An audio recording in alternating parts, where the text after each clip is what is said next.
I'm Eugene Rivas. I'm the Consumer Affairs. I was a towing investigator for a lot of years, so I've seen a lot. I've seen all the tricks. I've seen everything. One of the things that most of you here are doing PPIs. Is that correct?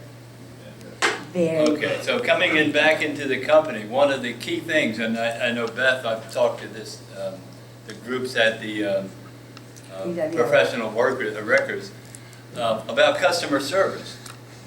Think about what would happen if one of your vehicles got towed. And sometimes the tow drivers, their vehicles get towed and they call me. But customer service, when you go into the office, when a consumer comes into your office to get their car, treat them with the same respect that you would want to have. They're not going to come in there, they're not going to be happy. They're going to be upset, they're going to be angry. They may say some things that are insulting. So when you respond back the same way, then you've got a no-win situation. But try to explain to them the reason their car was towed.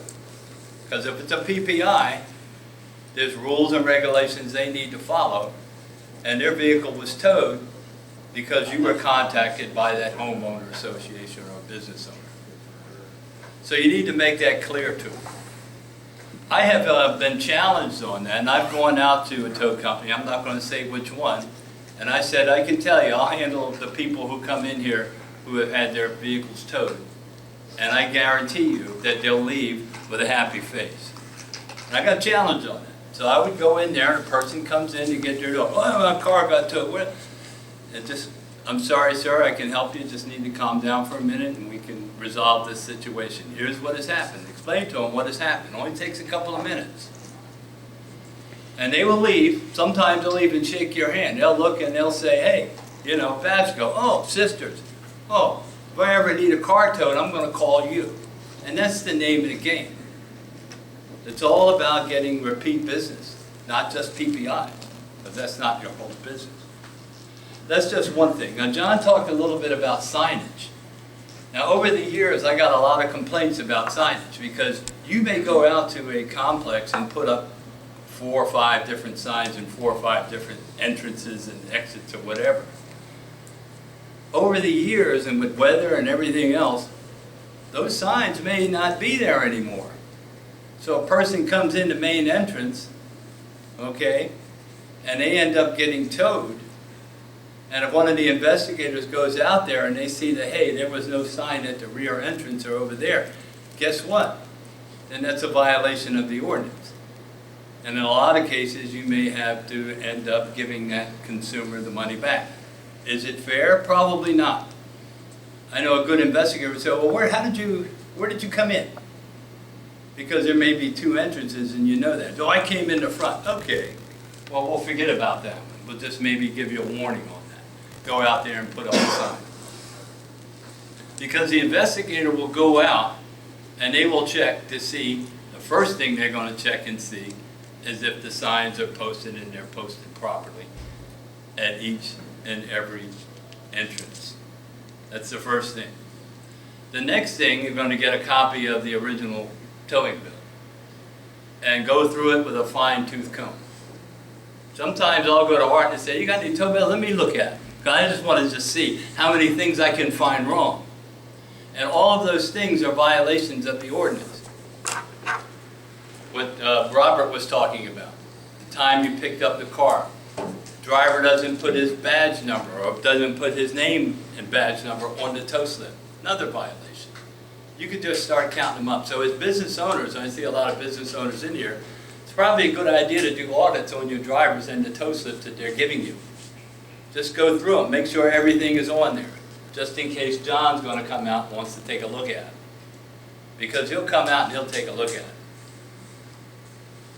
And some of the other things too, with the other fees, John talked about that quite in length. You'll see that. Especially when there's extra time at the scene. Make sure that it's documented. Make sure you get that officer's badge number or the invoice number or whatever it is. Get that and make sure you have that on the property receipt so that you can at least be able to substantiate any additional fees that you have on that invoice. It's very, very important.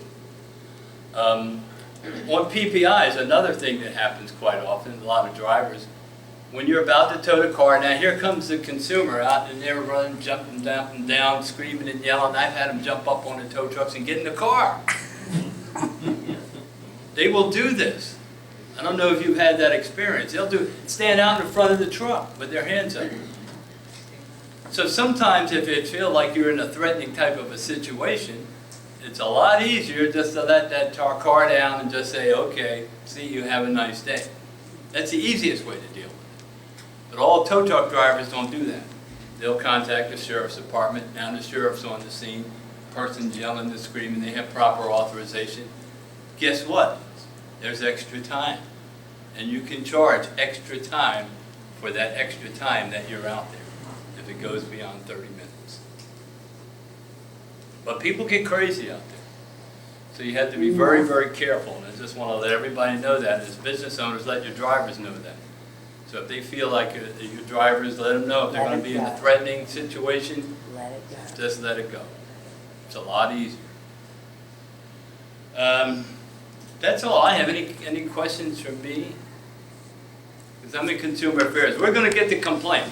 So when you don't treat the person right, then they're going to file the complaint. They're going to call us. I see you on the tow bill.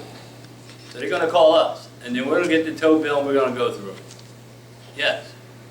So if we're already hooked up to it and it's lifted and they come out, you're saying just give it back to them? I'm not saying you have to give it back to them.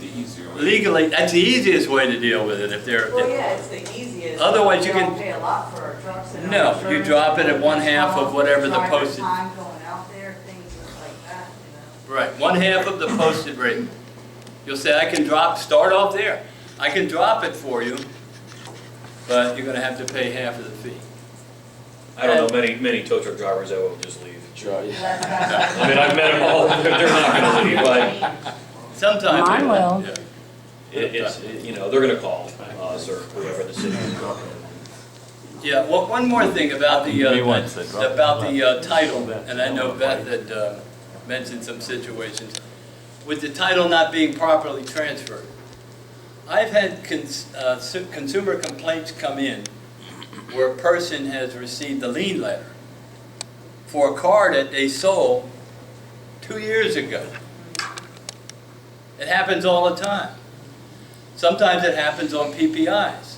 Person sells a car, person buys a car. The person that sells the car has a form that they need to fill out to let DMV know. If they don't do that, and the person doesn't transfer the title, doesn't do what they're supposed to, they go out the next night and get PPI'd, then they say, oh, the heck with it, I'm not picking the car up, it's not worth that much. Then yet, that consumer's going to get the lien letter, and of course they're going to come into your office yelling and screaming about the rates and the fees. Sometimes it's easier just to give them our number and let them contact Consumer Affairs if you have questions. If you know you've done everything right, you don't have anything to worry about. You know, you were talking about customer service a while ago. You know, the general public does not know, especially elderly people. They think that when they sign a title and hand it over to someone, That's it. that's it. Obviously, we know different. I take every opportunity I can to try to educate my customers. And I want to tell you, they appreciate it, they remember it, and they'll come back and use you. Yeah, they'll come back. If you treat people right, they'll come back, they'll remember. Yes, Is there anything your that- priority, right? Yes, yes. Oh, Is okay. there anything that we can work on? We get PPIs, I know we can't do a lien, we can only do a CD to discard the vehicle. Is there gonna ever be a change on that, or we can do a license lien like we do? I mean, I understand it's a non-consent tow, but it's the same process of the vehicle when it comes into an impound yard. And those are all state statutes. That's Yeah, state, that's all state law. Getting things changed through the state is, it doesn't happen. Like the 10-mile aerial radius. Right. I've always thought that was ridiculous. How do you get that changed? It's been that way for I don't know how many years.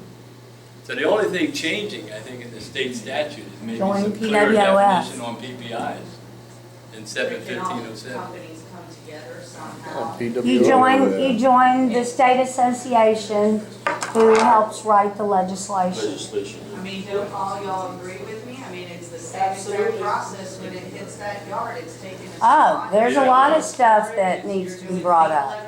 Yeah, and if all of you get together, or you get together with the PWF, and there's another organization now, isn't there? Yeah, SSTA.